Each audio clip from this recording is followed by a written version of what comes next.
જય માળી. ડૉક્ટર મનીષા, હું બેંગ્લોરથી આવી છું.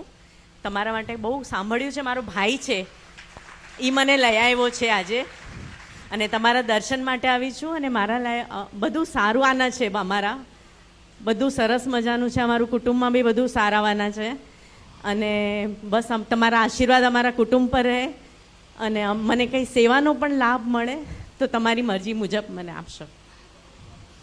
હું ડૉક્ટર છું, બેંગ્લોરથી આવી છું, અને ત્યાં આગળ ક્લિનિક છે મારા, અને મોટા મોટા હું કેમ્પ કરું છું. લાસ્ટ મંથમાં મેં 2 મોટા ટેમ્પલમાં બધા પ્રીસ્ટ હોય અને આસપાસના વિલેજવાળા અને હજારો લોકોની મેં ટ્રીટમેન્ટ કરી હતી, અને બધાને સેવાનો મોકો આપ્યો હતો. અને હમણાં લાસ્ટ મંથમાં 2 મોટી મેડિકલ કેમ્પ કરી. એટલે તમારા આશીર્વાદ પ્રમાણે આગળ મુજબ મને કહેશો.